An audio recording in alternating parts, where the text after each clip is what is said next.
by Pinoy. Alright, okay, alright, so lại cái gì so ngày nay dùng mà thôi cái review từ lời project mới để mình chúng ta Hollow World hay sorry này dương đã sang những bạn bà camera để sang dùng thử mua ở phía tiền đấy chẳng bạn dùng mà bạn bà camera so ngày nay dương mà review tại tông từ năng project mới để mình chúng ta Hollow World AI chẳng từ lời cho nó môn nên chấp đám chẳng đôi khi dương khởi chẳng theo Hollow World AI chẳng project những cái tại tông từ năng AI intelligent này chẳng ai để nhóm ban khơi project nắng cứ ban liên hệ marketplace chọn mình tên màอยากhỏi nắng hay từ là project hollow nắng cứ việc turn wait let me go to the first page គឺវាបានអាចឲ្យ user ធ្វើការបង្កើតជាប្រភេទ AI character ចឹងណាហើយអាចយក AI នឹងទៅ live ទៅធ្វើជា movie ទៅធ្វើជា cinematic video ទៅធ្វើជាអីបានផ្សេងទៀតដូចគេយើងឃើញគ្នាយើងដែរចឹងដូចកន្លែងគេដែរចឹង become an AI live streamer so basically project ហ្នឹងគឺមាន token ផ្ទាល់ខ្លួនហើយ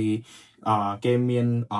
ជាបណ្ដារបស់គេច្រើននៅក្នុងហ្នឹងគឺមានដូចជា hologram extension agent creator ហើយនិង Avast Studio ហើយនិងមួយទៀតគឺ HoloLunch អញ្ចឹងទៀតយើងនឹង going point by point ថាបណ្ដាវានឹងមួយមិន so យើងចូលទៅមើលទៅលើtokenomic វាសិន yeah okay it's not tokenomic anyway យើងទៅមើលhow that project work អញ្ចឹង basically project ហ្នឹងគឺឲ្យយើងធ្វើការ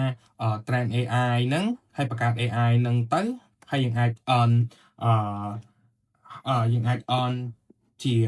budget no how can I say that យើងអាច earn income បានមកពី AI យើង generate ហ្នឹងអញ្ចឹងទៅលើតម្លៃឥឡូវ50 cent yeah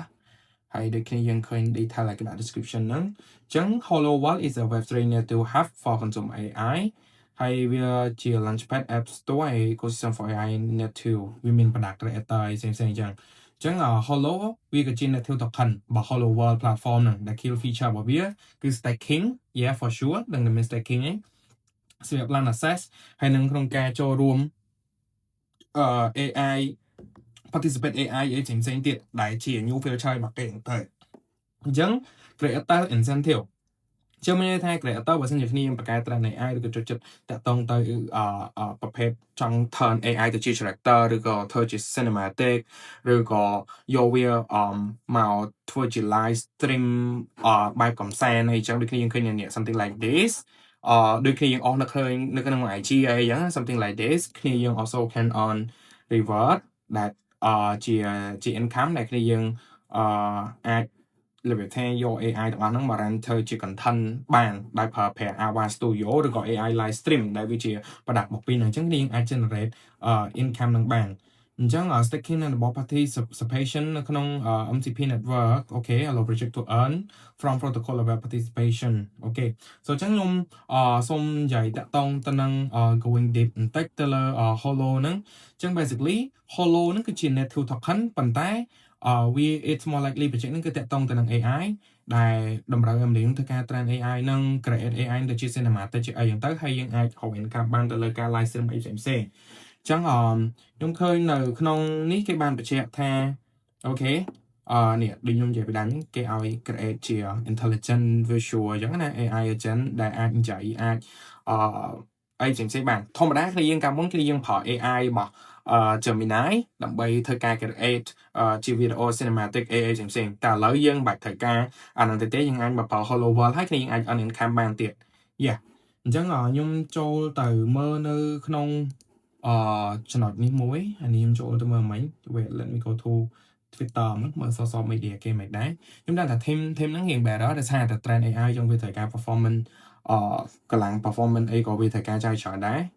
yeah អូខេគេបានដាក់ចូលទៅក្នុង Hollow airdrop ដូចគ្នាក៏លេងនៅលើ exchange បានច្រើនគួរសមហើយខ្ញុំសូមទៅមើល product របស់វាមួយដែលគេហៅថា Hollow what is called គេហៅថា hologram extension អញ្ចឹងវាមាន hologram extension មួយអញ្ចឹង hologram extension ហ្នឹងគឺជា virtual infra power ក្នុងការtop meme sol IP like ជា guy មូដងអីផ្សេងៗជា virtual អញ្ចឹងណា yeah អីដែលគេមកក្នុងហ្នឹង ហើយគេមាន agent creator ដែលគេ partner ជាមួយនឹង25 company មានទាំង Pucci Penguin មានទាំង Limalati មានទាំង My Shinova មាន Bibili ទៀត Bibili hype កំពុងតែរៀង hype ដែរនៅលើ Bera Chain ហើយខ្ញុំឃើញគេមាន Ava Studio ក៏គេមាន token របស់គេដែរ Ava Studio ហ្នឹងដែលជា flagship agent IP គេបានធ្វើការ hit នេះអានេះគឺជា extension របស់វាជាមួយយើង down ចូលមើល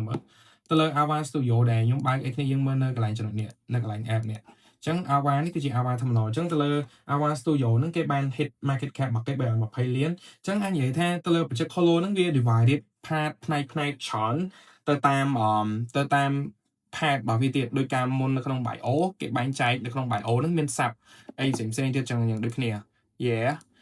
ចឹងសម្រាប់អ្នកដែល creator គាត់ចូលចិត្ត earn ដោយសារពួកអញ្ចឹងឯងគាត់អាចធ្វើការគាត់អាចចូលមកក្នុងនឹងសហការអញ្ចឹងណា yeah ហើយមួយវិញទៀតគេមាន Holo Lunch អូខេដូចគ្នាយើងមើលនេះយើងកំតែចូល Holo Lunch យើងនិយាយទៅលើ Ava Studio សិនអញ្ចឹង Ava Studio គឺឥឡូវយើងទៅធ្វើការទៅសេ prompt ទៅសេអីទៅ generate AI ចាញ់មកចាហើយគ្នាយើងអាចធ្វើការ edit អីផ្សេងៗបានដូចគ្នានៅក្នុងហ្នឹងដើម្បីយកវីដេអូទៅធ្វើជាតាមគ្នាចង់ធ្វើអ្នកខ្លះយកទៅធ្វើ real ធ្វើអីហ្នឹងទៅហើយមួយវិញទៀតយើងធ្វើផលនៅក្នុងរបស់វាហ្នឹងគឺយើងអាច earn នឹង cam ដែរជាអ្នកធ្វើ token ហ្នឹងដូចខ្ញុំបញ្ជាក់ពីដើមមកអញ្ចឹងហើយមួយវិញទៀត HoloLunch ហ្នឹងគឺជា HoloLunch ហ្នឹងគឺជា platform មួយដែលគេធ្វើការdivided ចេញមកដែលគេអាចធ្វើការ launch ជាប្រភេទ token អីផ្សេងៗបានដូចLeviathan ដូច Leviathan មិនទៅ how can I say that word HoloLunch ហ្នឹងគេធ្វើការ raise fund ICO ផ្សេងៗគេធ្វើនៅក្នុងដូចគ្នាខ្ញុំអត់មាន link ចូលទៅក្នុងហ្នឹងនេះ wait មើលនៅក្នុងនេះមើល HoloLunch agent market create agent យើងអាច create agent ហើយយើងអាចលក់ agent ហ្នឹងបានអីចឹងណា yeah អាហ្នឹងវាស្តៀង honesty ដែរប៉ុន្តែគេអាចយកមកប្រើប្រាស់បានគេអាចយកមកប្រើប្រាស់បាន yeah អាហ្នឹងអញ្ចឹងពេលខ្ញុំជពាក់គ្នាយើងនៅកន្លែង HoloLunch មួយសិនតែគាត់ថាដឹងថា HoloLunch ហ្នឹងវាជាកន្លែងមួយជាសម្រាប់ ICO អីផ្សេងៗដែលគ្នាយើងអាចទិញបានហើយយើងមើល token របស់វាសិនក៏បានដែរអញ្ចឹង total supply ទាំងអស់ដូចជាមាន2 billion ជាងគេចែកទៅលើ ecosystem marketing 13អញ្ចឹងគេឲ្យ value ទៅលើ community បានច្រើនដែរ right yeah គេឲ្យ value ទៅលើ 20% ជាង TGE 15% yeah គូសំ initial community reward 10% ទៀតចឹងបូកចូលទៅសម្រាប់ community វាចូល30អីហើយ yeah I think that's not bad for token របស់គេអញ្ចឹង token utility របស់វាគឺ staking ហើយ participate ដូចបានបញ្ជាក់ពីដើមវាមាន governance របស់វាអ្នកទៅពេលនេះគ្នាយើងធ្វើការ stake token ហ្នឹងគ្នាយើងអាចធ្វើការ vote proposal អីផ្សេងៗមកដូចគ្នា yeah ហើយគេមាន creator incentive reward ខ្ញុំបានបញ្ជាក់ពីដើមអញ្ចឹងដល់ពេលដែលគ្នាយើងធ្វើការ AI យើងគ្នាអាចនឹង earn back ពីហ្នឹងមកដូចគ្នាហើយគ្នាយើងអាចធ្វើការ trade AI នឹងបានដូចគ្នា here this way ដែលខ្ញុំនិយាយហ្នឹងអញ្ចឹងគ្នាយើងមាន AI trade agent គ្នាយើងអាចហៅបង្កើត AI គ្នាអាចយកមក trade បានអីចឹងដូចគ្នានេះyep I think ខ្ញុំអត់ going deep ទៅលើចំណុចក្នុងការ trade agent ហ្នឹងទេព្រោះខ្ញុំខ្លាច oh sorry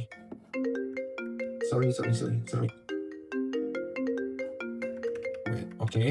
sorry អញ្ចឹងវាអាចនឹងខ្ញុំអត់ចង់ going deep តាក់ទងទៅនឹងក្នុងការ trade agent នេះទេខ្ញុំអត់ចង់ប្រៀបគ្នាយើងឲ្យចូលទៅ trade អីចឹងដោយសារតែអានេះវាអាចនឹង newbie ដែរវាអាចនឹង new ដែរហើយខ្ញុំរៀង new ទៅក្នុង project នេះតែចាប់អារម្មណ៍ដោយសារតែវា AI so that's why ខ្ញុំយកវាមក review and yeah I think that's all for the video today ហើយអរគុណខ្ញុំមួយច្រើនមែនតើបានមើលវីដេអូមួយហ្នឹង and peace out thank you guys for watching this video let me